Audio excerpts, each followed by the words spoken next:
Hello, everybody, and welcome once again to the UnLearnT podcast. I'm your host, Ruth Abigail, aka RA, What's up, folks? It's your girl Jaquita. and this is the podcast that is helping you gain the courage to change your mind so that you, yes, you, can experience more freedom. And this is a very special day. Oh, it's a special day, It's a Ruth special Abigail. day because, as you can see, we are not alone, and we're not alone. And there was a joke in there somewhere, and I missed it. But I anyway, was about to start singing the song, but you know how Ruth Abigail feels about my singing. you do, So, and we don't need to do that. whatever. Whatever. So, ladies and gentlemen, boys and girls, children of all ages, we have people that happen to be related to us and pretty awesome women in this world. We have our younger siblings who happen to be our sisters. Welcome to the podcast, Rhoda and Arve. Woo! Sister, Hey. sister. Hey, y'all. What's up, friends? All right, so these wonderful people, just as context before we really get into it, okay, Ruth Abigail and I are older sisters. We are both the oldest of our parents' children, and today we have brought the younger sisters. Okay, so if you guys have seen any of the Instagram memes of, big sister and then the little sister come through and power through and be like, "What's up?" Yeah, we're about to really delve deep into that dynamic, okay? So we have two amazing sisters. I will start off by introducing mine. None other than the one, the only Miss Arve Ross. Woo! Okay. Arve is amazing. She is 3 years and 9 months younger than me. Okay. Normally when I say 4, she gets really offended by that. So it's 3 years and 9 months.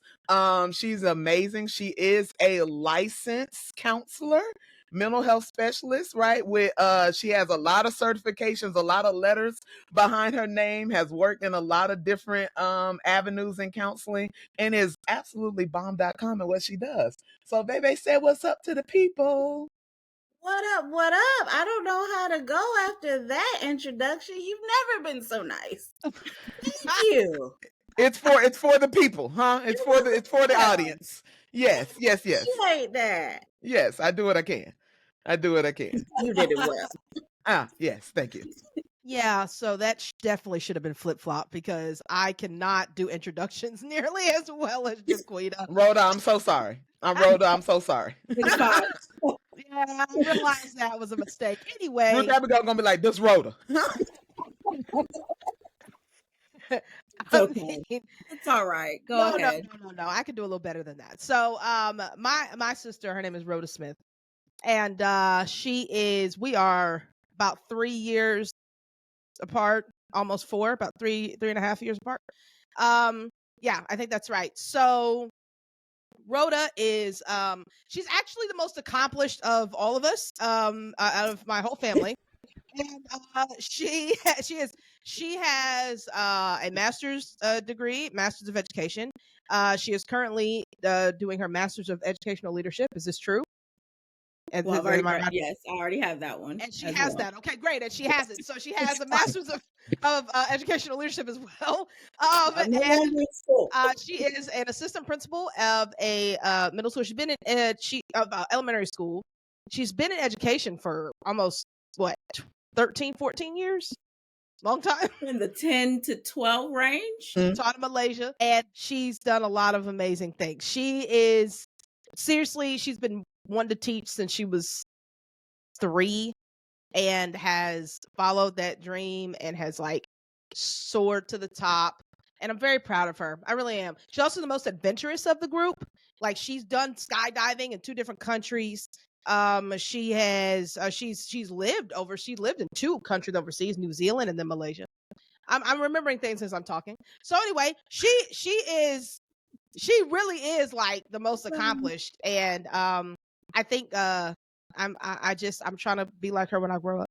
So that's really Aww, that was really that's so sweet. Precious, Ruth. Didn't know you had it in you. Okay. Yeah. Well, it came out. She's such a cheerleader. I will say she does cheer. She cheers us on. I do. I have to. You You do. know. But You Rhoda, really do. skydiving? You've been skydiving twice? I have, and I will That's go some younger again. sister behavior right there. Like for real. Older sisters, we like to stay on the ground. Yeah, Okay. I won't be doing that. People are Yeah. always like, "How are you scared of dogs, but you've gone skydiving twice?" I'm like, I don't know. No. That's interesting that you are completely fine with jumping out of a plane, but Yeah, someone's It's little ridiculous. poodle could send awful. you into a frenzy. Oh That's no, okay. them ankle biters are vicious. That's actually wild. That is wild, actually. That's wild. I've never even thought about that. That is absolutely insane. Um, so all right. Quita, what we What's up? talking about today? So listen, y'all, we are talking about the sister dynamic. We wanted to bring our sisters on because one, we have amazing relationships with our sisters, and Ruth Abigail and I are just incredibly proud of both of them.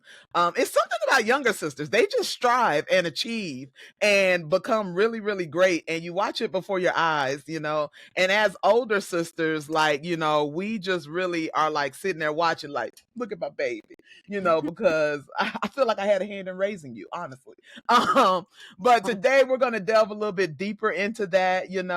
I think it's been really interesting growing up. Veve and I'm sorry, her name is Arve. I've called her Veve since like forever. So that's what I'll be calling her on this podcast. But Veve and I, we're really similar in a lot of ways, but also really different in a lot of ways too. And I think that it's been really cool. One thing I noticed, that age gap. You ever been talking to somebody and they're like, oh, we're like actually like close to the same age, like that 3 years doesn't make a difference. And I'm like, baby, as an older sister, yes, it does. Yes, it Because I know what a 3 year difference is. But it's always so interesting that even though you can grow up in the same household, you can have completely different experiences, completely different outcomes, and you can take what you gleaned growing up in that household and use it in so many different ways, right?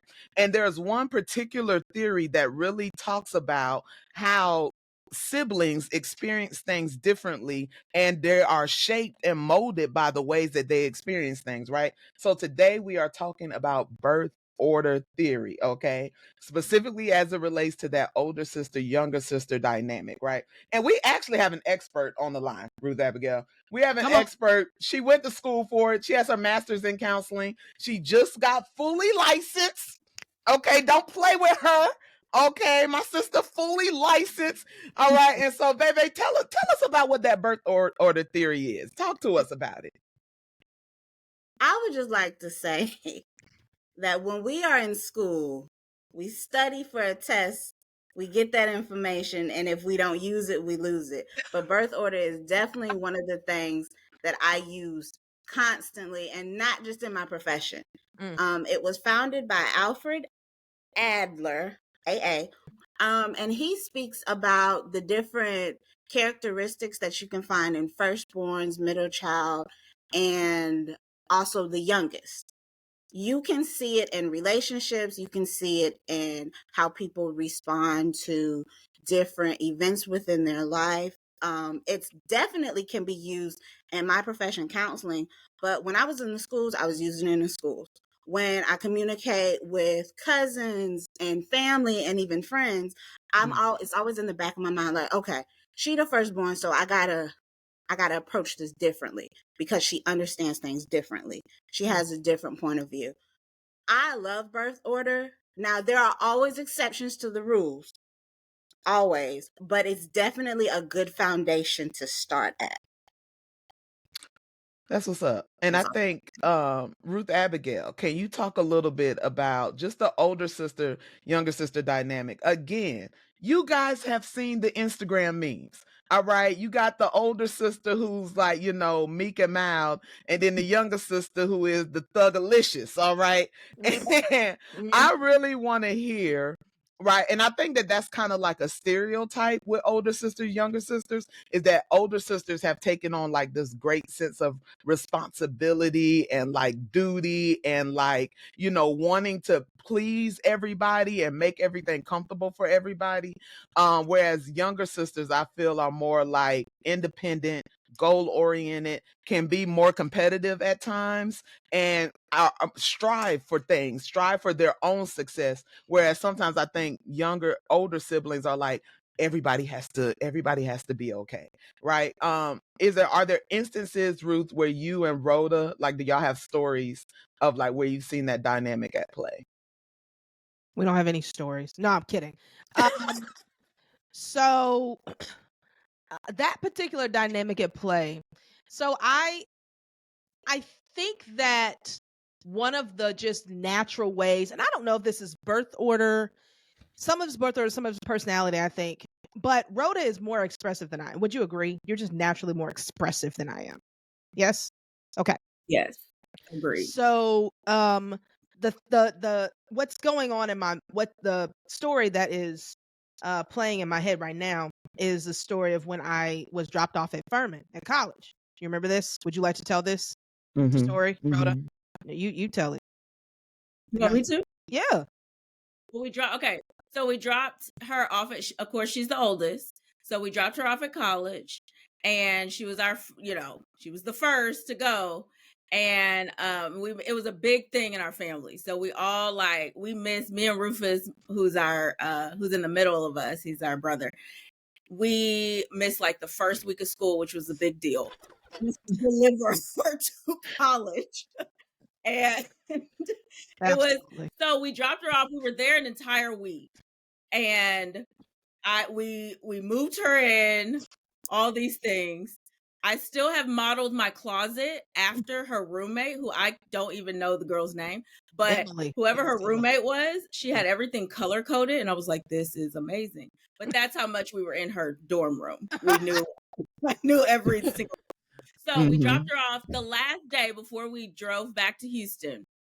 We were walking down the hallway in the dorm, and it was this moment of like, our family dynamic will never be the same.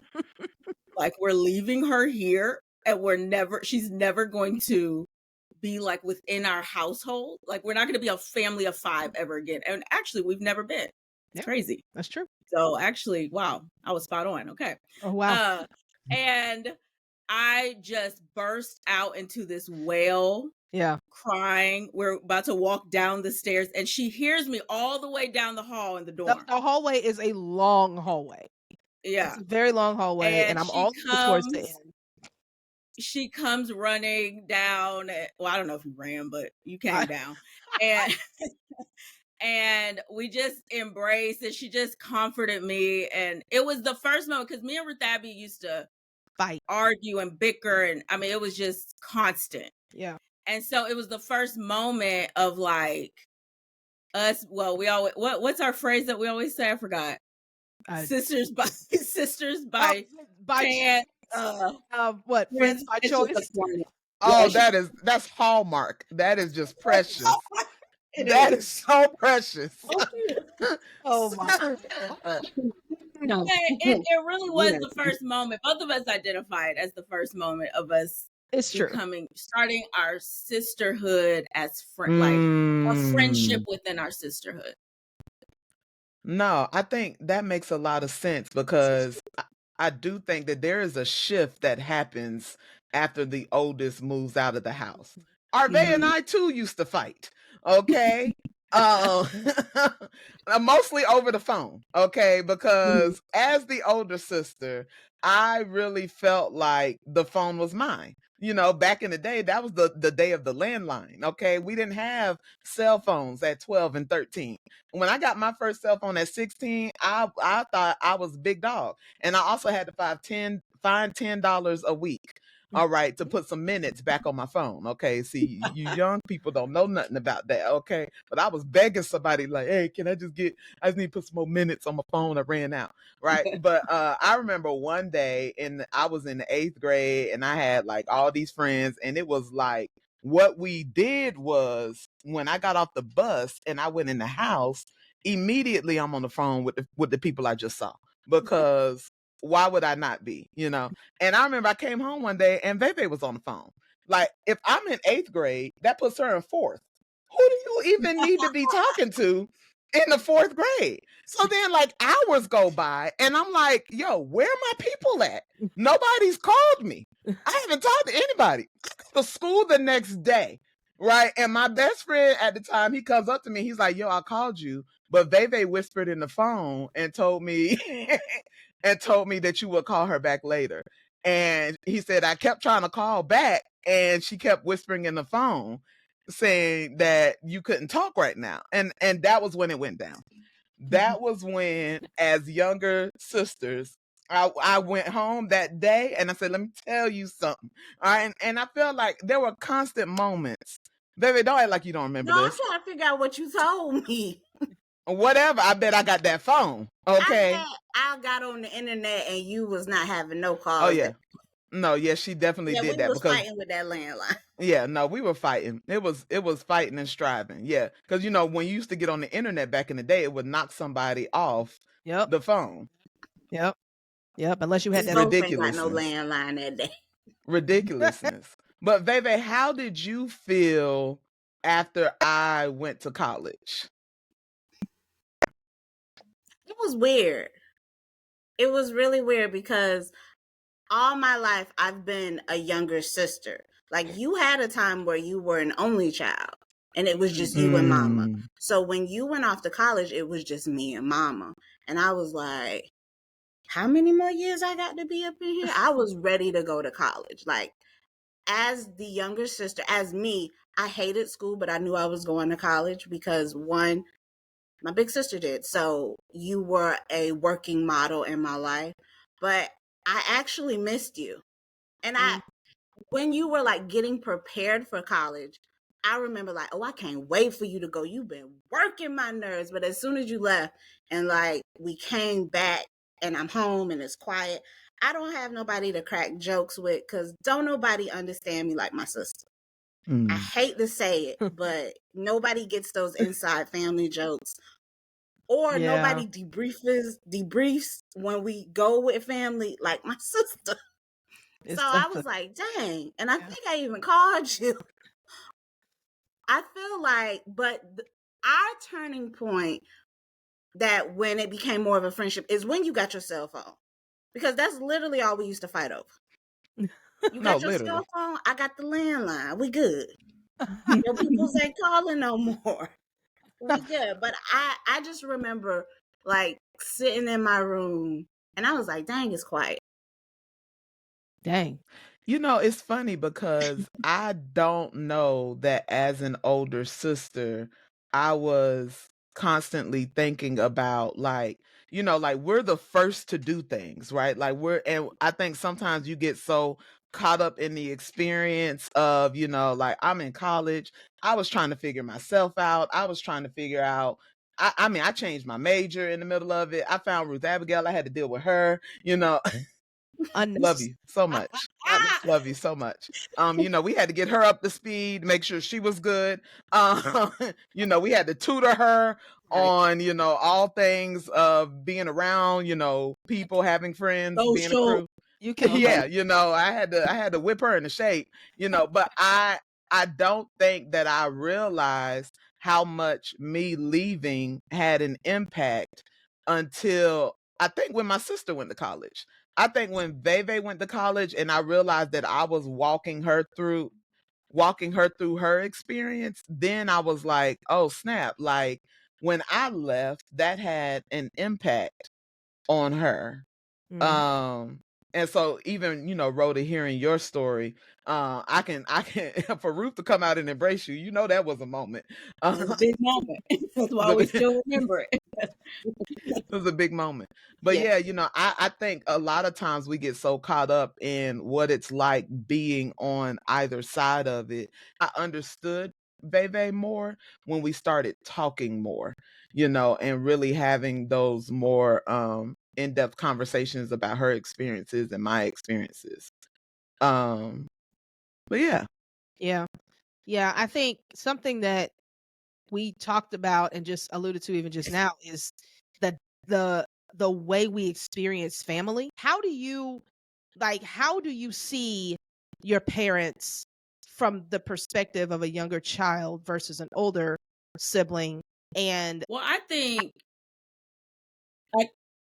think for, when we're thinking about the birth order, one of the things that I think about, I saw this actually somewhere where like with every child, you take up.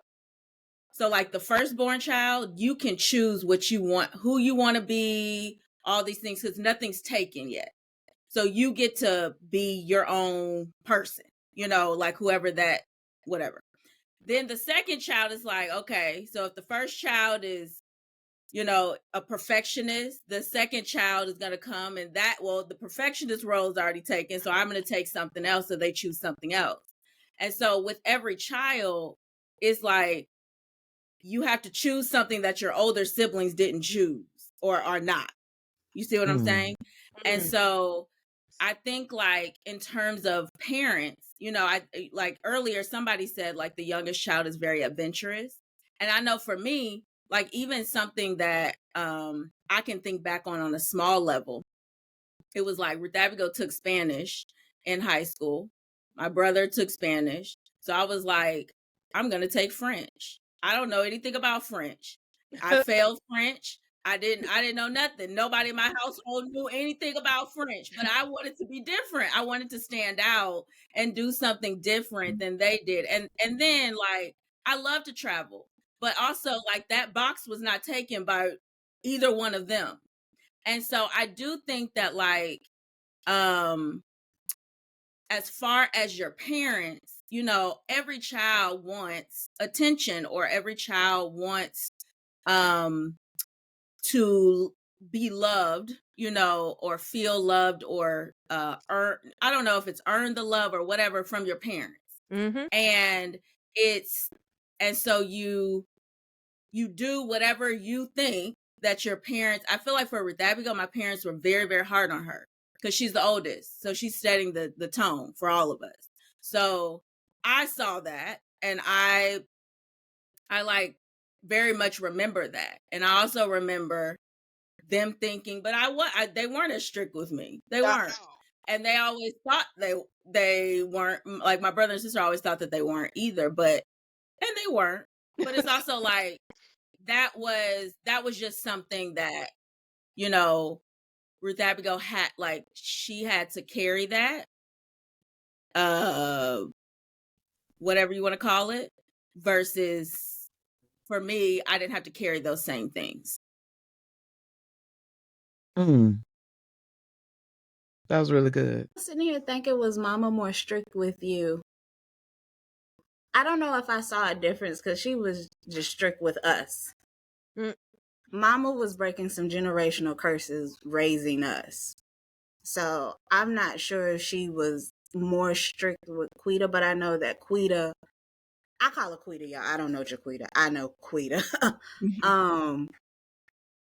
I always remember that, this is my memory, this is my truth, but Quita was such a good first child that it didn't feel like she wasn't more strict with me, but she wasn't as worried about me going down a wrong path, because as much as I hate to admit it, Quita did have a hand in raising me. And it's kind of like Mama was like, okay, Quita's turning out good. So I don't have to worry about Veve as much, because now she has me and Quita in her life as working models. I don't know if that makes sense. That's how I see it, though. I feel like she was stern. I don't know if it was strict. She ain't play. Yeah, she play now though, like I don't know we be like, hey, when you gonna snatch these nieces and nephews up, and she be like, oh, they just I'm like, she be like, them ain't my kids. Yeah. That's what she be like. I'm interested to know, because when I think about like how I experience my parents had me very young, and I almost felt like I was, not that I was raising them, but I felt like we were all growing up together.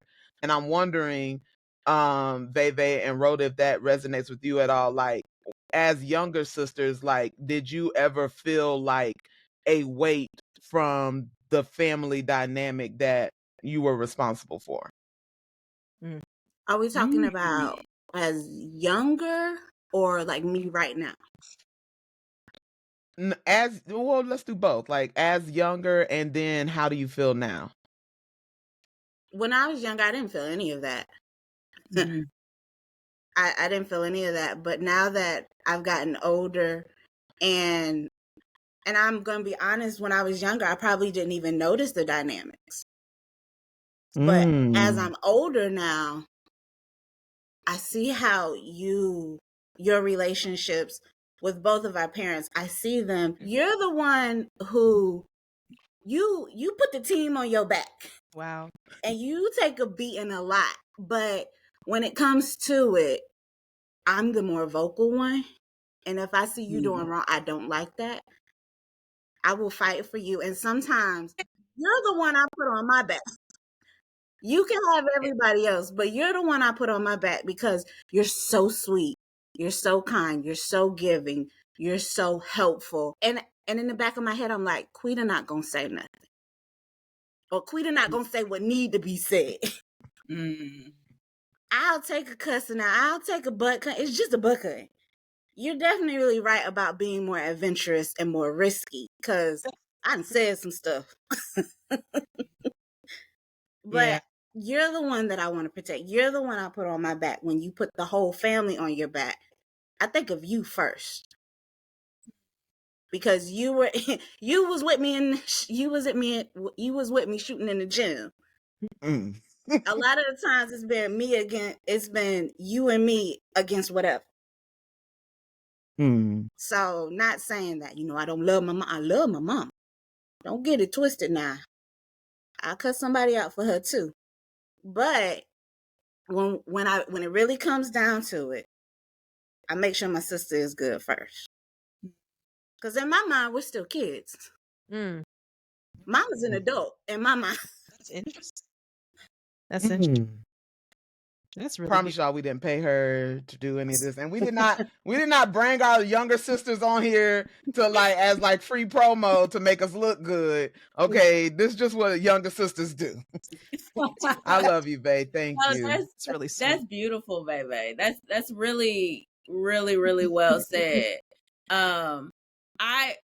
It's interesting because I look at my sister, I look at Ruth Abby, and she has a very, like, between myself, my brother, and her, like, she has a very different relationship with my brother than I have. And hers is more bigger sister, like, type, Parental. she's Ruth Abby's a great, More parental than yours. Yeah.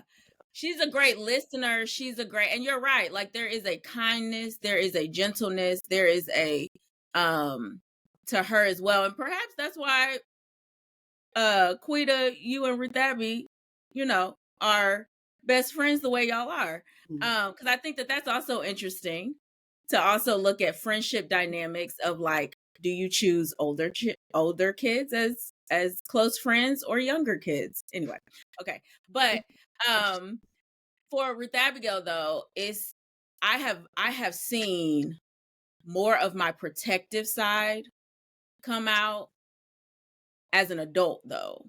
I don't think it really showed up as me as a kid, but I watched everything and everyone, always, as a kid, now everything. And I feel like there are things that I am able to see that Ruth Abigail sometimes doesn't see, because her kindness or her gentleness or her just, like, seeing good in people can sometimes blind her or make her not see things that are very apparent to me. And actually, Quita has talked me off some ledges with some people. Listen, some of y'all who may be listening today, okay, didn't know that Rhoda's not the one to play with. Oh. But I have, like, and I don't. The thing about Ruth Abigail, no joke, she does not remember stuff. And part of that is like she really has a problem with remembering certain things. I don't know if it's a trauma response or not, but It might be. It might be in it some may ways. be. I remember everything. So to the point where like if they looked at her wrong, we not rocking with you. That's that's like my It's the truth. but Yo. it's like it's just a protective measure because I do feel like sometimes she doesn't see things that maybe someone else may see or may be doing to her. So what's interesting about what Rhoda just said, as far as like the protective thing, and even what Veve said about Quita, I don't know about you, Quita, but I think I just don't I don't feel like I need it, because I feel like I can handle most things, and that bothers Rhoda. Rhoda always tells me, she says, "Don't suffer in silence." Like, she says this, and and I'm like, dude, I'm fine. Like that, I'm fine.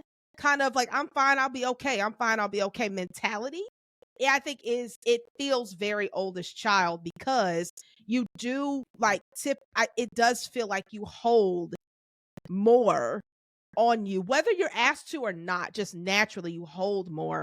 You're able to sustain more. Push through. Like, I'm going. Even with Ty, who's my husband, who is the second to youngest, so he's on that youngest side. He is telling me all the time, like, hey, like, you don't. I mean, like, you need to take a break. Like, you have to just. You don't have to. You Okay, actually all do right. that. So, but he is pointing out also just the reality of, I will do everything I can to make something work. It's very rarely do I say, no, I just can't do it. I'm not saying I shouldn't, but like, rarely do I do that. And so versus Rhoda is quick to say, absolutely not. Like, I'm not doing it. Like, and I can't do it. And I can't do it. And so I don't know how you, is that like, does that resonate with you, Quita? Like, as far as the mentality? So, all right, Ruth, we're about to have a healing moment, because as I don't know if how many times I said it, or when I've said it, but Ruth knows that I've been in this Healing Yes. the Heart class, which 10 out of 10 recommend. I just finished it, y'all. I cannot say enough good things about the process, the class. Like, dang, it was amazing. But one that's really something that I think I had to like really deal with, is this idea of I always made myself be okay with things that Yeah. weren't okay. You get what I'm saying? Like, and like I was okay with the burdens and the weights, and like, because there was also something in me as an older child that was like, they need me, and them needing me is what is making me feel important or substantiated or purposeful, or like, and really feeling like, if I don't do it, who will? And what I've learned is that you had some Yeah. needs too. You know what I'm saying? Like, you had some things that went unattended to. And I think that that's one of the reasons why I've really admired my sister, because her discernment and her ability to really stand up for herself and to set really clear boundaries and to build a life that was separate from other people's opinions and other people's thoughts, and to really, go hard after things and not be worried about how it's going to impact this or impact that, but to just see the greatness on the inside of her and go after it. Like, I feel like that took me years to be able to even attempt, because my mind was so focused on, yes, it was these things around me need to happen, and I'm carrying the moments, and not necessarily the people, but the moments. I'm carrying the moments on my shoulder, and I'm taking in and ingesting all of this stuff that I felt responsible for, right? And that I've taken on as burdens and as duties. And then I look at my sister and she's like, that ain't my problem. And that's them. Like, I'm not dealing with that. And I'm like, okay, I think there is still an opportunity here. You know, as older sisters, we're just so used to, you know, I used to give Bebe lectures. I learned before I ever became a professor, before I ever became a minister. Bebe always says that she was my first ministry. Hilarious. Okay, because before I ever got in the pulpit talking to anybody else, That is okay, fantastic. I was talking to her. I was preaching to her. You know, she got some of my first sermons. Okay, because anytime I saw anything, I was like, all right, here's a we need to have an hour talk about that right there. You know, but to me it felt like I was like I have to carry the moment. I have to make sure her moment is okay because this is the family's moment, and I am responsible for the moments in the family. Like I am responsible to make sure that she makes it through, you know? And so I think as I have gone through my own process of really beginning to um take that stuff off, I'm in a moment right now where I'm actually having, like, not that I've scrapped everything. I mean, like, all of that was trash and here's the new Jaquita. But I'm in a moment right now where I'm like, okay, Jaquita, who are you when you take everyone else's expectations off? Who are you when you say I don't have to do everything to please everybody, or I don't have to play the role that other people have built for me, or I don't have to carry all of the moments. I can really find the moments that God intended for me, right? Because I was so used to carrying everything and considering everything and thinking through everything and everybody, that I think that my sister really provided a template for me to be able to step back and say, okay, wait a minute, maybe I can step back and figure out what's really for me.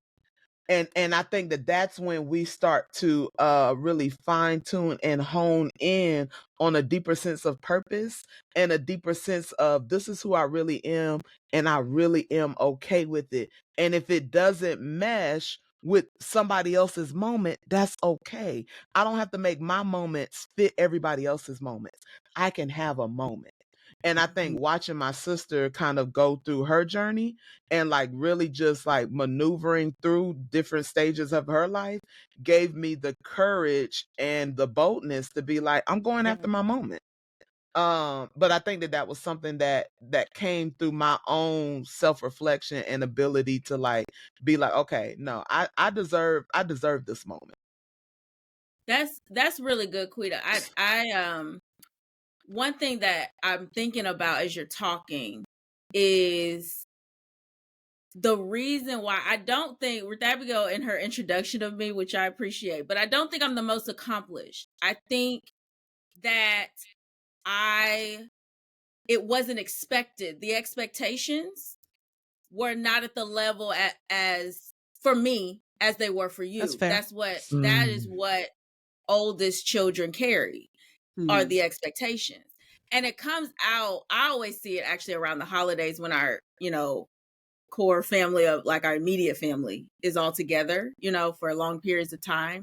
And it's like, if me and Ruth Abigail have like a running joke as my parents get older, it's like, you take dad, I'll take mom, like they need to be watched, right? Together, Yeah, they need to be watched. But it's like if they need something, they gonna ask Ruth Abigail before they ask me. I could be the closest in proximity to them, but they're gonna ask her before they ask me. They're going to expect it of her, and I'm going to expect to do it. Ruth Abigail to right, exactly. To do it. She don't. And Ruth Abigail does it. Like, she just does it because that's always been the expectation. And it's like, and then I just allow her to do it. I'm like, okay, they need that. So even to this day, right? Like I remember when we were kids, doing the dishes. Okay. Somehow, so we had this chart that we had, and every week we had different chores. Somehow, I always ended up doing the dishes. It was either me or my mother, because somehow everybody else figured out a way to get out of it. And if I didn't, no, this is how. Oh, not somehow. This is how. Listen, Me and Rufus used to be like He's Rufus used to be Rufus is horrible. the worst at it. He used to be like, Rhoda, don't do anything. Don't do anything. She's gonna do it. She's gonna do it. I'm like, okay, she's gonna do it. And because Ruth Abigail was like, if this is what we're being told to do, it must get done.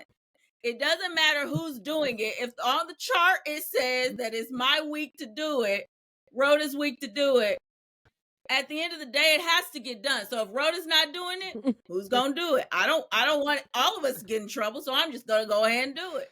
Now, me and Rufus knew that, so go ahead and do it. This is absolutely horrible. So she did. To this day, every holiday, Arve drives nowhere. Like literally, she comes to the house, she parks her car, and then she is shuttled around.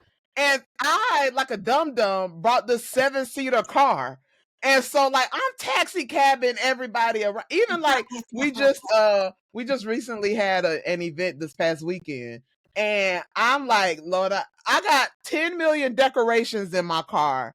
I got all this stuff, car packed to the brim. I'm like, Veve, can you please go pick up our dad and his girlfriend?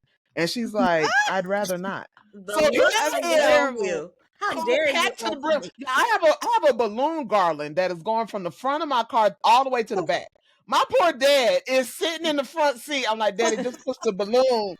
Just push the balloons to the side, Daddy, and then, and then don't worry, we won't have these on the way back. Just push those to the side, just sit real still because I don't want them to pop. And and I'm like, girl, you had a whole back seat, but there is really like passenger princess like mode, like because no, and it's every single time. It's every single time. You need to do better, baby. I absolutely park my car. I'm here. Y'all want me to go with y'all? We done got this whole, like she said, 7 passengers. She's got the let me get a ride car. My car is not letting me get a ride. And I keep stuff in the back seat just so people be like, oh, can I ride? Oh, I don't have room. No, we're not doing that. That's terrible. Y'all terrible. It didn't matter what car I had. She, like, literally for at least, like, the last 10, 12 years has not driven anywhere. Whatever. But I think, okay, let me ask y'all this, Quita and Ritabi. What is it because we feel fine with giving it to y'all. Why do y'all do it every time? You have set a precedent. Why not just because we're gonna put our foots down. Like it's like, but why? Because why do y'all do sometimes it? It's just it is easier to just get it done than to deal with y'all trying to be like, yo, go back and forth with y'all trying to get you to do it. Because at the end of the day, things do have to get done. But it makes like what makes me more upset to have to go back and forth than just do it. And then we can all be free and do what we got to do. And that's fine. And see, I think that's the key difference between younger sister and older sister. Y'all down for the fight. Like if we were to challenge y'all and be like, hey, listen, you driving yourself to grandma's house. No, all right, I'm gonna ride with you. Like y'all be like, hey, I've been waiting for the challenge. I don't have the energy. I done told you I've been carrying, like I got 10 million things that I'm thinking about. I don't have the energy to fight with you. Get in the car, let's go. That's it. Okay. I know you don't have the energy to fight with me, and I know I do. And so I knew that I wasn't taking Daddy to the event. I was like, well, see if he can fit. But I knew you was going to make it work. I know you don't have I would like to say I put my foot down this past weekend with Rhoda. And I'm proud of myself because we drove my father's car down to Houston. Rhoda drove my mom's car. Now, my dad's car is smaller. She asked me on the way there, talking about, can we switch cars? I want to drive this big old Jeep. I said no, because that means we're going to have to move all our stuff and then we have to change. I don't want to do all that. We set up in the car. And she was like, let's just switch cars. No. So day 2, she asked again, can we switch? I said, no, we're not switching cars. And we never did. And I got to say that there's very few times. It did. So good, didn't it? It sure did. It sure did. No, I gotta say. No, here's the thing. Let me say, I didn't put up a fight. I let it go because you had two other people in there as well. So I said, you know what? I'm gonna really? take one So for the team. oh wait. So what you're saying is you're saying I need to get married. That once my husband comes, I'll be like, hey, listen, I got a man over there, all right, and a child. All right. See, and I left it alone. But if I really wanted to, I could have easily. First of all, if she gets tied, Ty would have been like, hey, it do make sense for us to have a bigger car. Ty's the youngest one too. Yeah.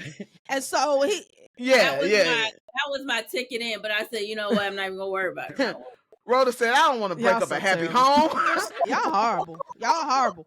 But it is a good question is why we be doing that. And it is like, but I do think it's just as, I don't know if this is true. I because we're not that far apart. So it's not like we were fully formed doing things for ourselves by the time y'all came into the world. However, there might be, and maybe you could shed some light on this, the brain functionality of oldest children. You know what I'm saying? And really, before anybody else is there, you kind of have your way of getting things done, figuring things out. And then when other people get into the picture, your way changes. So it's almost like, well, if you're not going to do it my way, I'll just do it for both of us because I figured something out. I got it. I'm good. Absolutely. Y'all, I don't even need y'all because I was cool without y'all here. You know what I'm saying? I'm good. So y'all go do your thing and I'll figure it out. Is there some validity to that mentality even as a young child? I don't know. Both of y'all work with young kids. I don't be knowing. If I'm being honest, that stereotype about firstborns being people pleasers, there's some validity. There's a reason why it's a stereotype. It's a reason why it's easy for you to go with the flow. And me and Rhoda are like, no, this will work for me. Yeah, you're rebellious.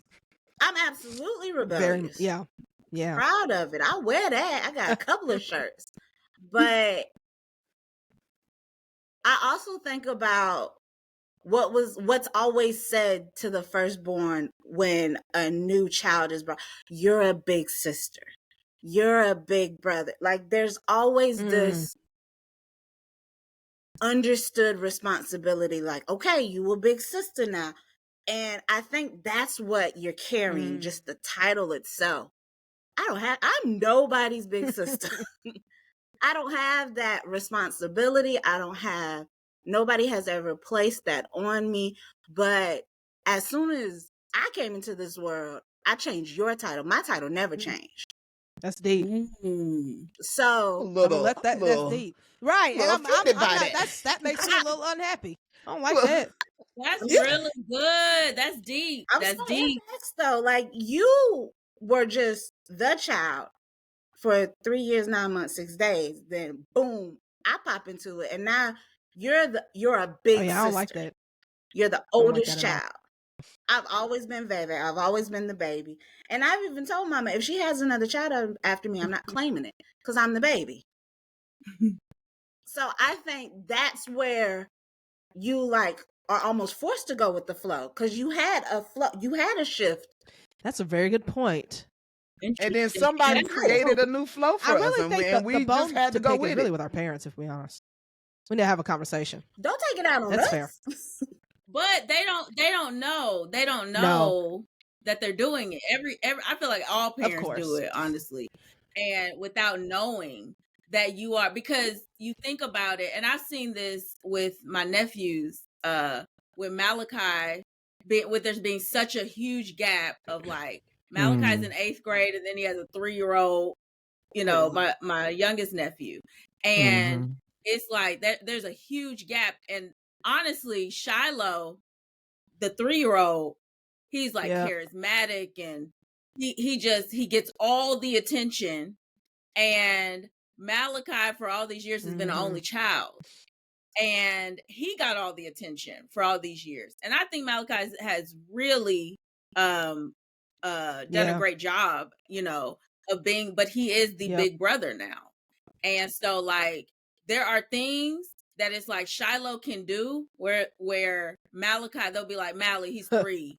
Like, come on, where it's like, no, like No, Shiloh, he knows what he's stop. doing. Right. Stop. But it's like because he has that title. But it's really interesting because, and I would be curious to hear what you think on this, baby, is when I'm at work, I just told Mom this the other day. I'm like, Mom, you probably wouldn't really recognize me because there's certain things that she still doesn't think that I know or can do. It's like, no, I'm an adult woman. So like with a career, and I'm like, and I told her, I'm like, when I'm at work, you probably would not recognize who I am because I step up in a way that probably like within our family you've never experienced. And it's like when for instance, when they dropped me off at college, they stayed. I went to college in Atlanta. They stayed. I didn't even know this until a couple years ago. My mom said they stayed for a whole week because they didn't think I was going to make it. What? They didn't think I was going to be able to like tough it out. And like, they thought I was going to want to come back home to Houston. Mm-hmm. And so they stayed. So they dropped me off. And then they stayed for an additional week without me knowing because they really thought I was going to renege on it. And it's like, that has been this whole, it's like the expectations low for me. So for me to exceed it, it's like when I do something, they're like, oh my God, wow. You are, this is remarkable. And it's like, it's really not. It's really not. It's just your expectations were a little lower, for me. But anyway, I think that's really interesting because I have a lot of conversations with my mom, and I'm like, you do realize I'm 34. Like, I will always be her baby girl, and she still talks to me like I'm 12 a lot of the times, and Quita does too. And sometimes I'm just like, y'all do know I'm 34. I pay rent. I got all these bills in my name. I have a paid off car. I'm a full grown adult over here. So that's quite interesting. I thought it was just a us thing, but to hear you say that, I'm like, so that's all moms. Well, that's all interesting because I feel like the older I've gotten, the more my mom confides in me like a friend. It is not you're my little girl. It doesn't feel like that. It's like, Mama, you all right? Like you need to talk, and she'll call and I just need to. And there's, I mean, it's interesting. Like there are moments where I'm perfectly fine with that, and then there are moments where it's like, I kind of just want to be your little kid again. Like I just, you know? It's so funny because y'all are like talking and y'all are like, I don't want to be treated like a little kid. I'm like, please grab me. Can someone yes. Like I want somebody to be like, hey, listen, I know it's been hard. Come over here. You can lean on me, like. Yeah, I remember there was a moment, like a couple of years ago at work. No, I was gonna ask. Go ahead. I was gonna ask Baby a question though. Yes. Can y'all hear me? Okay. Yes. I was gonna ask you, Baby, back to how mom confides in you. How Abigail just said that. Because I feel like me and my mom also, I don't know if I would say she confides, but we talk about everything. Yeah. But I wonder if it's like, is there a difference to how our moms now relate to us, as an oldest versus a youngest? It's interesting because I don't think my mom tells me like the heavy stuff, but she tells me like if she wants to gossip. That's what I was gonna say. Like mine is there it is. There it is. Family tea. But I don't think she ever wants me to know. It almost like she doesn't want to appear human because she's my mom. So there'll be times that we're gossiping, and then I'll say something, and then she'll switch and be like, "All right, now you 12." So, but it's very rare. And if she does confide in me, it's a 3-way call with me and Quita. I don't think my mom has ever confided on a struggle or a battle in life with me, but I do get all the family tea, and that's when I'm one of her little friends. Yeah. That she claims she would never be. And But that like is interesting. That is, because I was actually gonna say the same thing of like that's how I think like I feel like for Ruth Abigail, you know, she doesn't really, Quita, maybe you relate to this. Like she doesn't, my mom knows like Ruth Abigail doesn't want nor need to know all the tea. And that's not really her thing. And so like so that's not the way that my mom relates to her, like on that level. Versus for me, it's like we both will go there and so we relate. I don't know, we relate to each other like that, but I don't know, it's interesting. I don't know. I think it's interesting because sometimes growing up, we didn't really see our parents as human. Like I saw them as, you know, parents. Like for a lot of times, I feel like I saw very human sides of my parents, and I think that my parents also know that. Like I'm like I was there. Like Bebe wasn't there, and if she wasn't old enough to know. But I'm like I was there. And I think that they know that. So like I think that it makes the conversations more honest.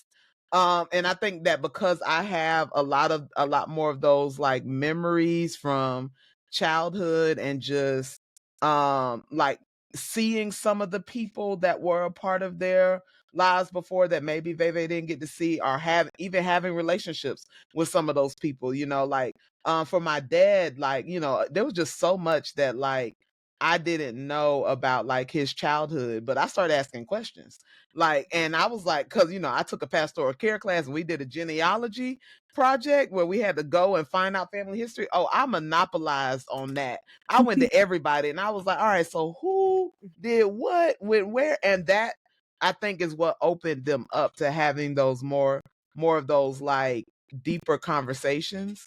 I think also when I hit different markers in my life, I think that those doors also open. So some of it could be you might not have hit those markers yet. You know, like I think that like I'm sure that like Ruth Abigail can say that like when she got married, like that hit a different marker that opened up a different realm of conversation and relationship, you know, with your parents. And so I do think that like when I hit different markers in my life, like it opened the door for different types of conversations and relationships. I remember, and I want to say this and like pivot into this other topic because I know Rhoda likes talking about it, and I'm sure Veve will appreciate it as well.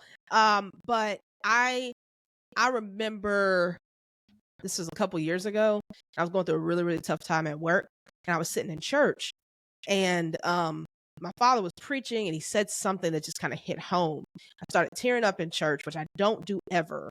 And I quickly sucked it up. I was like, I'm not doing that because I don't need nobody looking at me crazy. I don't need no tats on my back, none of that. I hate that. And so but I did feel compelled because whatever he was saying, it was resonating with me so much, and I realized that the reason it was resonating with me so much, and I could accept it the way I could accept it, is because the way that they really parented us and taught us certain things growing up that I know based on experience and hearing from other people that they didn't necessarily get that level of teaching, biblical teaching, all that kind of stuff, right? And I was like, man, I'm so grateful for that. And for whatever reason, I felt compelled to go in after church and let him know, like, hey, I just want to thank you for pouring into us like that because it's getting me through this difficult moment at work. And I walked in and I said, I'm going to say it, I'm going to leave because I'm not going to cry. And of course, I walk in, I just melt because it was just so heavy. It was just so heavy. And I just melt and I just, and both of my parents came and just embraced me for I can't remember the last time they did that. And it felt like they saw a side of me I don't often let anyone see. But particularly my parents, because it's like, I don't want you to feel like I need you as much. Like you can handle them. Like handle Rufus and Rhoda. Like they need you more than I do. Like that's that mentality. It's like I can handle it. But I couldn't handle it. And so that moment, it was like, and I realized like I actually need this more than I thought. Like I need to be embraced and parented, like, even more than I realized, right? Like, and it's like I felt like I was giving them a break by taking care of myself, to where they didn't need to focus on me. They had 2 other kids that they could focus on, and I'm feeling like I'm kind of the hero. That was kind of my mentality. It's like I'm doing what I got to do to make sure that my parents ain't too burdened. You know what I'm saying? But in that, I realized that there was a lot of that is I don't there's some version of trauma inside of that, and I don't really know what it is. So that's why I wanted to ask y'all, like, handling trauma, handling difficult moments. How do you feel like what you observed about yourself and observed about us as older siblings that's different? Oh my I God, I know. love I this. I know. really do love this question. Because as you're talking, I'm like, well, Why did I even feel like why that? I know. nobody told you you had to Nope. carry that by yourself. I do think, going back to the protective piece, that is what I know about you, and that is what I protect about you. Of you're not going to, for me, I will vent it out. I have my people, and I will talk about it and vent and vent, and then I will go to the person. I will address it however it needs to be addressed. Like, that's like, I have a very, very direct manner of addressing certain things. And it's like, and I will say exactly what I'm needing in that moment, of like, from that person. Now I have had to grow in that piece of like understanding for myself, what exactly do I need. And but like, that's not it is the reason why, how I see you, Ruth Abigail, address things, or you keep it inside. But then there comes a point where it's the explosive piece. That's what I would define as that moment, is like, you can't bear it anymore. You've had probably, I can identify, I didn't know about that moment, but I can identify 3 explosive times where I've seen you break down. And it makes my world come down too, because it's like, it's so drastic to how I normally see you and how I normally, and so for me, it's like, and I feel like you don't acknowledge what is happening, because it's like a coping mechanism. But then it's like, then you break down. Everybody has a breaking point. That's the reality. And like, for me, it's like, I don't want to see you get to that breaking point. And I don't think that you see it all the time about to happen. But it's like, no, that's too much. It's just too much. So something must change. And so what do we need to do to change it? Period. And if that's like, sever this relationship, then we must do that, or no, seriously. Or like, like, we can't accept this from this person. That's not, that's not going to work, and we can't let them think that that's okay. So, we got to move forward in a different way. And so I have no problems with that, which it makes me like, it's something I don't understand all the way about that's you. fair. Be honest. That's fair. It's fair. I don't fully understand it either, but I do, for whatever reason, I built up this narrative in my head. I need to make it easier for mom and dad, so I'll handle it. I don't know why. I mean, honestly, Ruth, like I feel like I have that exact Yep. same mentality, and it's not just like with okay, Veve, thank you. Didn't we don't need all of that. First of all, I'd like to say before I say this, I'd like to say Ruth Abigail and I did not anticipate coming on here and being completely You know what I'm saying? counseled and checked Right. by our little sisters. Yeah. Like, you know, we thought we was gonna come on here and have some laughs, and these people that came for the guts. Okay. But I find that in so many areas of my life.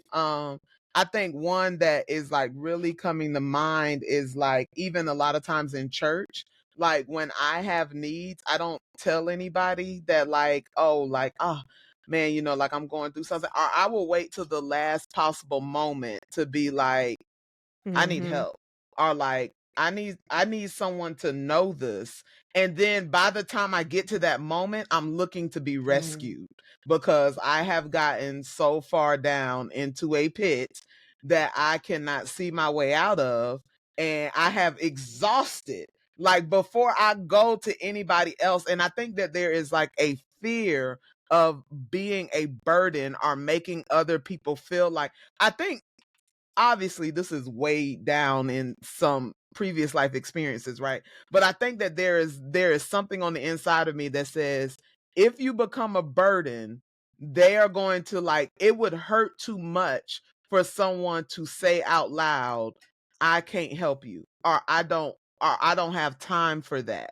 And I think that there probably is something to us as older children having been told you're a big Yeah. girl now. Like I need you to be a big girl so I can handle what's going on with your Right. siblings who may have been infants at the time, you know, and so I need you to be a big girl. And there's something always on the inside Be of a me big that's girl. like, all Yep. right, don't Yep. don't Yep. call nobody, don't tell That's a nobody, you need great to be a point. big girl, you know. And but on the inside, I'm really hoping that somebody will come and see like, You oh, need like, help. you know, she Yes. really needs something. Like I was talking to somebody today and I was like, does anybody know that it's just me out here? Like adulting by myself. Like, is Yeah. anyone aware? You know, and so but I think that I'm constantly thinking like I cannot put my burdens on anyone else because they are going to tell me to be a big girl. And they are going to tell me, and I remember I was told for a long period of my life, not by family members, but I was told like your feelings don't matter. Like, Yeah. suck it up, keep pushing, Mm. stop crying. We don't have time. You're emotional. Like, I remember somebody told me, like, you're emotional. And immediately I was like, well, cut the emotions off. All right, cut them off because I don't, even them saying you're too emotional, I was like, they are going to perceive me as a burden, or they are going to perceive me as in the way versus as being a part of something. So I started fighting and over compensating by trying to be a part of whatever was put in front of me. Oh, you need me to help work with this task? I'm a part of it. You want me to help with this project? I'm a part of it. I'm a part of it. I'm a part of it, lest I be forgotten. So I'm going to be a big girl unless somebody kicks me out of the picture. Because as long as I'm a big girl and I'm carrying weight and responsibility, I'm a part of what's happening. The moment I drop the burdens and the weight, do I That's still real, have a man. place? I feel that. No, Oh I my feel that. God, that's deep. What Wow. I've observed with you, Quita, is that you take on a lot of other people's burdens. You take a lot of other people's responsibilities and you just semi manage it until the point of exhaustion, as you said, which I don't like that. I think mama calls me a job hopper because if a job is not serving me, I quit. There was one year I had 4 different W-2s and all of them sent me my money. I Okay. I see it's almost like you'll stay too long. And I'm wondering if it's because you don't want to be a burden, or you said you don't want to be a burden because if you're a burden, then what if they can't help you? It almost sounds like you have a fear of not being helped as opposed to being a burden. And I've made a conscious effort to randomly call you throughout the week just to check on you. Because mama, it's interesting. Mama has always, as an adult now, mama has always like, you talk to your sister? I ain't talked to Oh her my yet. gosh. Yeah, she makes sure we talk to each other. And I'm like, me and my sister good. You talk to your sister? But one of the things that mama has told me in privacy is that, Quita don't ask for help. So like, I give you an opening. You good? Snitch. She ain't What worried she gonna about do to that. me? Look. What she gonna do to me? No, I was calling mama a snitch. Oh, she can't hold water. Not the mouth. No. Quita don't ask for help. So I literally, as soon as mama told me, that was years ago, I was like, let me give her an outing. Are you good? Do you need something? That's good. Usually you don't take it. But I didn't take it from my friends. I remember I was dead broke at Furman. And I remember, I can't remember if it was Ruth or Joy or whoever. They begged me. We were at Wendy's. I had no money. They were like, Jaquita, you better let get that me tofu buy for you me. a burger. And I was like, go ahead. This was after like tussling. Like, yeah. That's how we are. I don't know Yeah. what, like, I'm saying we because we just both identified this as something. I'm not saying this is all oldest children, but it's like that is. But what is very, and you said it earlier, Quita, about Veve, and I would echo the same about Rhoda. You have given me, like, watching you live your adult life has helped me to like be more aware of that and kind of find freedom in doing something different, because it is burdensome. Like it's and I honestly, I feel the older I get, the really the less I'm able to take. You know what I'm saying? Like, I can't hold what I used to hold. I break easily. Man, Yeah, I used to, I used to I be break a out lot here, easily, but also the stakes are higher. Like, it's like you get older, the stakes are higher. It's just you have more responsibility, you got more to lose, all that stuff. So it's harder. But watching y'all in your freedom of just like, saying what needs to be said, like don't just take stuff for what it is. And kind of doing your thing and not apologizing for it. I feel like I've been more adventurous in my adult life than I ever was as a kid. And, and part of that is watching, you and Rufus to a certain extent go after stuff. Like, don't even, like, it's like, hey, we're going to go for it. And I always was much more cautious. Like, I was, it's just like, I'm going to be a lot more like, I'm going to choose the more standard thing, the more traditional thing. I'm going to go in the way of what makes the most sense, versus you didn't necessarily do that, right? Like, you jump and take it as it comes. And that is very admirable. And I want to be more like that. But it is this fight of this younger self, I think, being so used to not feeling like that was an option. It's the inner child who really has to, you have to talk to it. I mean, you really do. Mm-hmm. I remember, like, because I will say, we said this earlier about the suffering and silence piece, like, because she does do that, and clearly, Quita, you do too. and so I remember, like, the first weeks in her marriage, first like couple months, I just would like, I'm just driving home and I'm just like, it's gotta be, they say marriage is hard, and I bet this moment right now she's suffering and she ain't saying nothing. To be clear, I wasn't. I want to be clear about that. I wasn't. All right. Okay, yes, okay. All right. Be clear. And I'm gonna be clear that nothing it was just she was just paranoid. in me that was just paranoid. Check on your sister. See, you see how she's like, okay, anyway. But I called her, I'm like, are you okay? Is everything okay? Okay, are you suffering in silence? Like, is this? And she's like, no, I'm really okay. Like, I'm like, there's no way you're just okay. Like, like something has to be, But it is like it is something where it's like I wouldn't say a fear, but I'm always very cognizant that even if out of her mouth she says she's okay, don't take it for face value. Like, I gotta see by certain behaviors or certain whatever, like, I really have to discern it, because I can't trust what's coming out of your mouth if you are okay or not. But it's like, on the other end of it, one of my best friends was like, no, like she has to, even if she's not okay, it's her and her husband. Like, they gotta That's right. figure it out. Like, when it's not okay, and you gotta be Thank you, okay Raven. with that, Yeah. And Thank you, Raven. I appreciate that. yeah, but I think I just think it's very, I think that every family, I learned this in counseling, but every family, and I think this goes with the sibling roles of, like, there are unspoken rules. And I think that for the oldest child is an unspoken rule of, like, being the oldest child. You have to be the model, and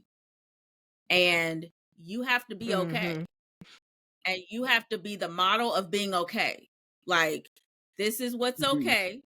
And the rest of your siblings, so they can see what they need to be. Or it's an unspoken rule. Mom and dad have never actually said those things, but that is how What's an unspoken rule for youngest children?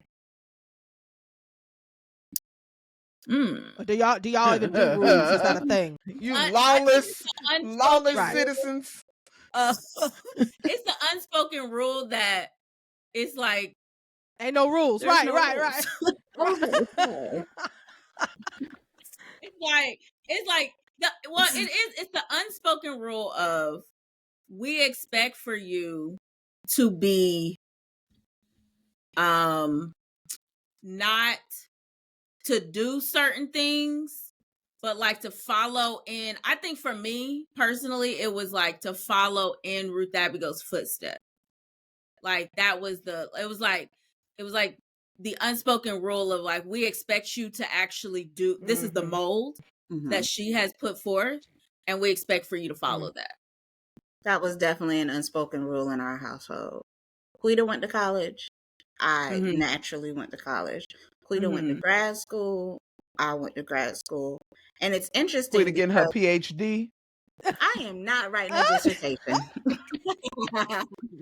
I am duly licensed. We good. But it's interesting because Quita was the first in our family. And then I was the second. We've got a lot of cousins who think that we think we're better. Don't nobody think that. We just got debt.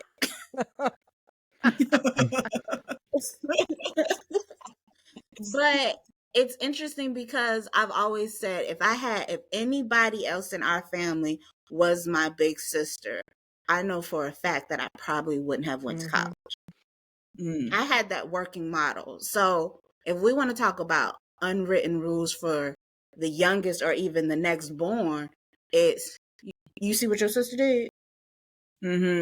Especially if they were a good example. You see what your sister did? She ain't getting that much trouble. She don't talk back. Me, I talk back. But never went to jail. For a while. No, I didn't go to jail. Don't do that. Didn't go to jail. Crazy. Didn't go to jail. I'm just saying, some families have different dynamics. Y'all know I'm a counselor. But it's almost like the rule for the youngest or even the next born is follow the path that's already been made. Yeah. And speaking as the youngest, I'm gonna be honest, I'm a rebel. So sometimes I didn't want to do that. I wanted to go to college, but I didn't want to study what she studied. If we're really going to talk about it, we were both in band. I tried so hard not to play the same instrument as Quita. Mhm. She really did. Quita played the tuba. I started off on bassoon. Bassoon. Oh, Never heard Lord. Yes, what that is? Wow.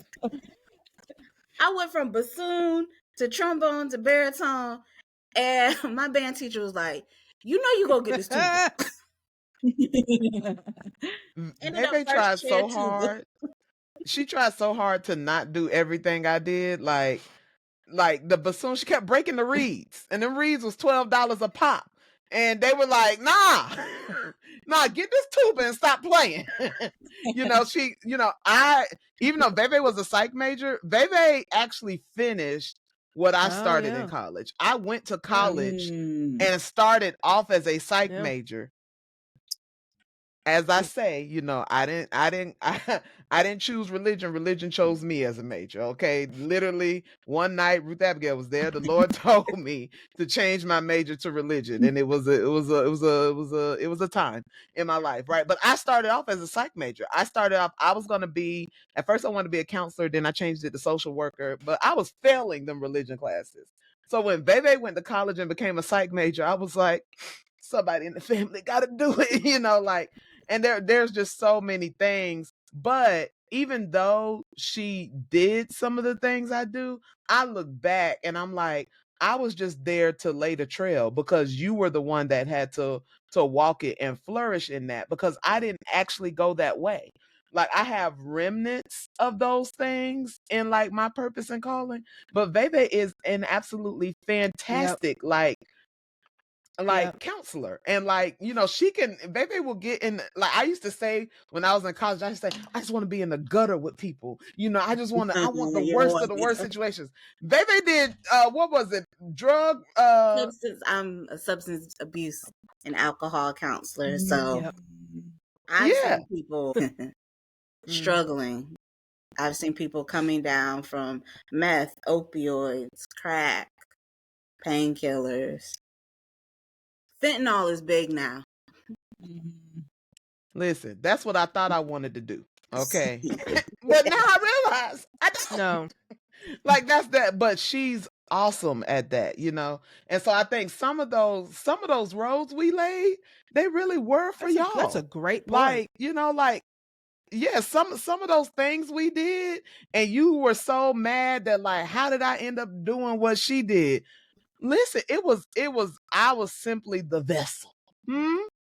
I was just what the Lord used to introduce you and to give you exposure to something that he always intended for you.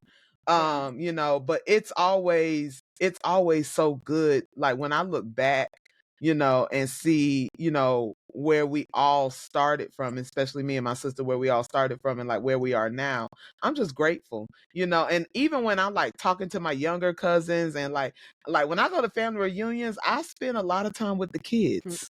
Like I'm like, all right, let me bring all your children over to the playground and we're gonna have a moment with Jaquita so we can start talking about the family legacy. Because in my mind, it's not, I don't think I'm better than anybody, but I'm just like, I want them to see like your life is going to be amazing. Like I see the potential in everybody and I just want to like encourage and pour into that, which some of my older cousins did for me. You don't have to go to college to have been for me to have thought you were special or that you were amazing and anointed and just an all around like great person. Like, and so, I was encouraged on my journey and I just want to do the same. I'm interested, and maybe we can end on this one, but I'm interested in how your relationships with us as sisters, because Rhoda, I know I had to fight to get in Rhoda's good graces. Okay. Rhoda was not feeling Not me at all. at first, right? Okay, Rhoda was like, who is this new person? Like, who are these new people? What you mean you got friends? You don't need friends, you got me. Like, so I'm interested in like how, like, because I think both of y'all were like, like our friends really did like have made an impression, like the people, the community that your sister has like found herself in. I'm interested to know how your relationship with your sister has impacted your view on friendships and relationships, and like how that like kind of evolved for you. That's good. I will say my sister's friends have always been, I have always liked her friends. Like, I'm not going to say now, at some points more than mine. Like, I've always like, because I just have always looked up to her, like her friends. And I know that if Ruth Abigail is calling somebody a friend, it's a true friend. And I think that's why I become territorial, is because I'm like, whoa, okay, hold on. These people are like, y'all are really close. And how many of y'all crew is it? Five. Is it 5? Five. Okay. And I'm like, oh my God, this is a lot. And there's a lot of new people. For a minute, Rhoda would ask when I would tell Rhoda stuff. She said, "Wait a minute, have you told Jaquita yet? Do you just Jaquita know?" Yeah.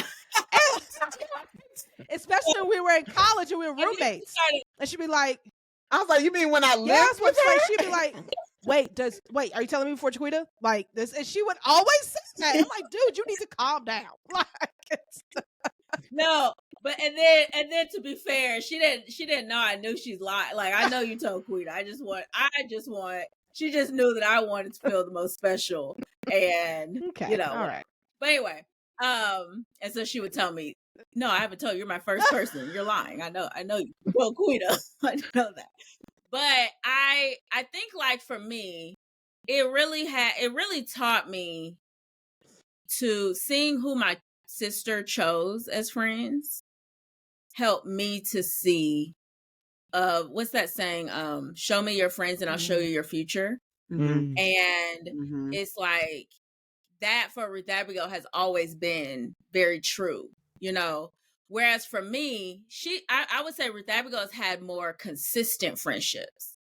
I have had more friendships, just a lot of friends, just like the quantity for me has been more, but the quality for her over time has been more substantial. And so, like, I think for me, I learned from her what quality friendships just by who she chose, and truth be told, Quita, like, it's like, as much as I, in the beginning days felt whatever, territorial, whatever, it's like, you're my fave. You're one of my faves, Aw, and I it's love you, like, Rhoda. you also deeply, I feel like, even with us not seeing or talking all the time, I do feel like you understand me and know me, and the time that we have spent, you really have talked me off some ledges, like, for real, concerning Ruth Abby. And so, like, I think that quality piece I've learned of being very particular on who you choose to be in your circle. And everybody doesn't have nor deserve that access to you. And I think both of you all, like, are very careful who has that access. But then it's interesting because I also see both of you all as magnets to people in general. And so, like, y'all know a lot of people, but very few people know the ins and outs of you both. But you all know the ins and outs of each other. But, like, y'all don't give people access to that. And I think for me, that has been like a huge piece, because I in a lot of ways am very transparent and open and whatever. I can be that way. I can also be shut off. But if I'm, it's all or nothing for me. But it's like, I have learned from both of you and your friendship that everybody doesn't have access to the inner parts of me, nor should I give everyone access to it. Wow, that's good. That's good. That's good, Rhoda. One of the biggest things that I've learned from just watching Quita and her friends is it's okay to have a sisterly bond with someone other than your sister. Because Quita had, like, I've always been like, I'm the baby. So I'm your little sister. When Quita has younger friends, or like when she worked at the school and she had the young kids who were younger than me, and she'd be like, "Oh, that's my little sister." And I'm like, "No, I'm your little sister." It's interesting because I've learned you can have those sisterly bonds and it doesn't take away from what we have. Because I've always thought that is my position. I am the baby sister. I am her sister. I'm her only blood sister. We all we got. It's okay to have those sisterly bonds. Like the friendships I have now don't feel like friendships. They feel like extended family because they're sisters. I'm protective over them because technically one group, I'm the baby in that, and I'm still protective over them like I am Quita. Quita gonna get first because that blood. But I really learned that you can just see that their friendship is deeper than that. Yeah. It really is a sisterhood of traveling pants. And, and just to see that, okay, it's okay to have that. And that doesn't take away from me and Quita, because one of the things that I've noticed is when we get together, it's like we're teenagers again. It don't matter how old we get. We still cut up. We still fuss. We still bicker. We still get on our mama's nerves, just like we teenagers. And I know that it's a safe place. I can have those multiple safe places, just like Quita does with all of her friends. And that I've especially seen with you, Ruth Abigail. You can see that it's a safe space. Even if she didn't want to take that burger from y'all, she took it because it was a safe space. It took a minute. I know. But I can have multiple safe spaces. Good. That's really good. That's really good. I think that's really important thing for people to unlearn. Like, is that you don't have, like, you can have multiple safe spaces. Like, it is possible. It's necessary to build them up, and you have to put in work. And Rhoda, like you said, that quality factor, which I think a lot of times the quality, it's hard to have a lot of quality. It's hard for both of those things to be high, quantity and quality. Like, it's just too taxing. It's too exhausting. Let me tell you something. Right. And so it's like, you know, but you can have multiple safe spaces that you deeply treasure, and that, you know, you can both grow in. And like that's real. That's really good. Y'all, okay. All right. Yo, that was awesome. awesome. Was good, guys. I will say, I didn't expect to be counseled so much. I didn't. But y'all, I know, both of right? y'all, you know, I know. We should have known who we were asking on they here, both though. are into the count. Like, we should have known better. Y'all are kind of, Rhoda's not licensed, but I mean, she could be. like as far as counseling is concerned. Listen, anybody who works in the school system. It's crazy though, baby, because I'm not licensed at all, and I'm not a psychologist. I majored in psychology. It was one of my majors. It shows. That's crazy. I was actually like making the connection. Huh? It absolutely shows. Yeah, man. This was good. Thank y'all for being on the show. That was fun. Awesome. This was fun. This was my fun. favorite person on the show. That's amazing. Yeah. One of my favorite people on the show. I'm just look. Listen, one thing I will say, if ain't nobody else got my back, I know my sister got my back. That's just the truth. So so don't play with it. Yeah. Because these two will cut you up. No, like literally, like me and Ruth Abigail may not say nothing, do nothing, but don't please. It doesn't, like Rhoda said earlier, if you didn't hear, it really is crazy. And look, and she's not even, if I bring up, you know, certain people in conversation, she's like, I don't, what, do you still talk to them? Like, okay, I am over it. Veve still has beef with someone from high school.